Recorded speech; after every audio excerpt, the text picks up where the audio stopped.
Voilà, bien, nous vous remercions d'être là et de faire l'écho médiatique de cette réunion qui est importante. Et on l'a vu ce matin déjà combien elle était importante.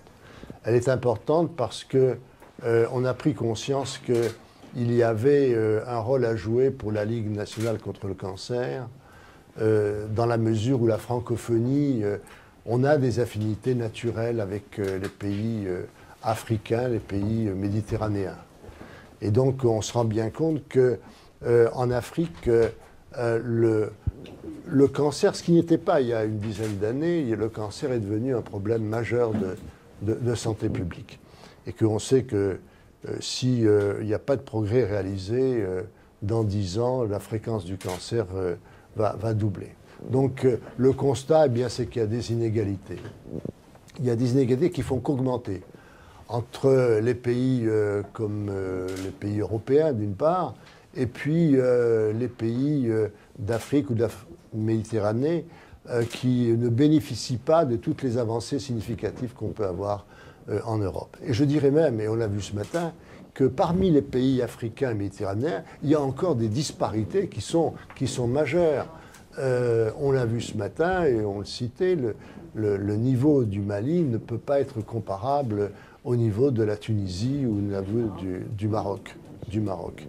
Donc, on se rend bien compte qu'il y a un besoin énorme. Il y a un besoin énorme parce que les appareils de radiothérapie ne sont pas en nombre suffisant, parce que les coûts, la chimiothérapie coûte très cher, parce qu'on a la vaccination anti-papillomavirus. Le cancer de l'utérus, pour beaucoup de pays, et parmi les premiers, eh bien, la vaccination a un coût tel que les populations africaines et méditerranéennes ne pourront pas en bénéficier. Il y a un manque, on l'a vu ce matin, il y a un manque de personnel médical, on l'a vu ce matin, en anapathe, en radiothérapie, en oncologues médicaux.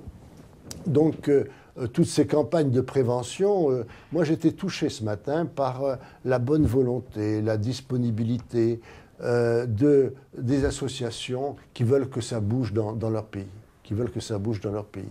Donc, la réunion ce matin, qui est sous l'organisation de Jacqueline Godet, eh bien, d'aujourd'hui et de demain, essayer d'avoir des échanges de soutien, des échanges qui permettront, à partir, comme l'a dit Hélène Sancho-Garnier, à partir des réalités existantes dans les pays africains, des expériences instructives, de pouvoir faire émerger des échanges, des solutions qui progressivement pourront tirer vers le haut à tous ces pays africains et méditerranéens qui font confiance à la francophonie, qui font confiance à la France, et on se rend compte combien ils ont besoin de soutien, non seulement financier, mais aussi de soutien moral. Ils se sentent quelquefois isolés.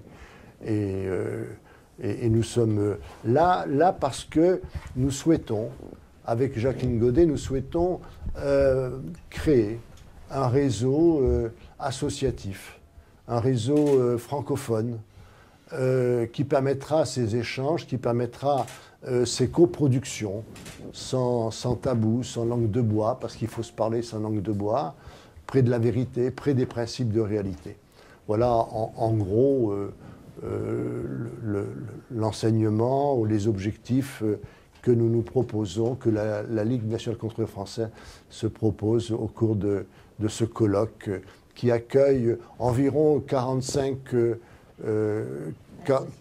organisations et 24 pays différents. En gros, c'est cela. Avec d'ailleurs, je dois dire, des pays qui ne sont pas africains, qui ne sont pas méditerranéens, mais qui ont voulu montrer leur intérêt. On y a là, j'ai des gens du Cambodge, il y en a des voilà.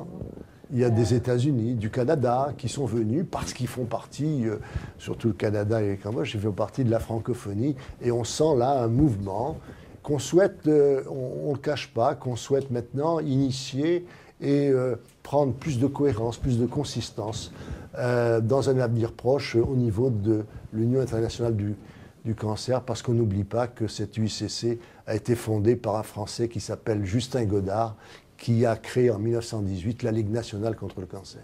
Aujourd'hui, effectivement, ont lieu les premières rencontres des ligues francophones, africaines, méditerranéennes. Pourquoi seulement aujourd'hui, oserais-je dire?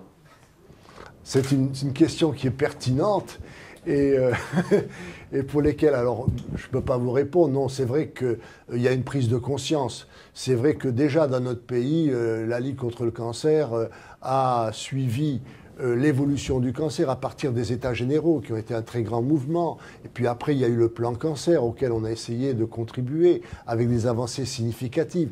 Puis ensuite, on a lancé, on a organisé, la Ligue a organisé la Société face au cancer. On lance maintenant le plan d'action sur 2 ans pour concrétiser cette convention de la Société face au cancer.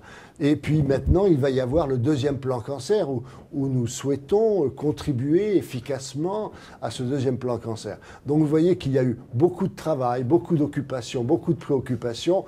Vous avez raison, on aurait dû s'en préoccuper plus tôt, mais c'est le sens de l'histoire. Mais ce que l'on souhaite maintenant, c'est rattraper le temps perdu. On a vraiment un message à passer, c'est que c'est vrai qu'actuellement les industries cigarettières veulent s'implanter à la fois en Afrique et en Asie, donc il faut qu'elles prennent leurs dispositions pour lutter contre ce fléau. Oui, je pourrais peut-être ajouter le fait suivant. Montre qu'il commence à y avoir une prise de conscience dans ces pays-là de ce que représente pour la santé publique la pathologie cancer, prise au sens large. Et donc de collaboration, je parle de collaboration nord-sud, il peut y avoir la Suisse, il peut y avoir le Luxembourg, c'est-à-dire les pays européens francophones. Voilà. Je crois que pour prolonger ma réponse, la prise de conscience, ce qui vient d'être dit, c'est vrai que il y a une prise de conscience récente, d'abord parce que le cancer est l'apanage du 2e volet de la vie. Et on sait que la longévité en pays méditerranéens, enfin en tout cas africain, est moins longue. Et puis, donc, c'est vrai que c'est récent. Donc, on a eu maintenant à intervenir parce que ça prend de l'importance. Et avant, ça ne prenait pas d'importance parce que ce qui était important, c'était quoi ? C'était le paludisme, c'était les maladies infectieuses, c'était la tuberculose, qui étaient les fléaux les plus importants par rapport au cancer. Et donc maintenant, le phénomène cancer, comme en France d'ailleurs, il est passé de la 2e à la 1re place aujourd'hui, eh bien, prend de plus en plus de poids.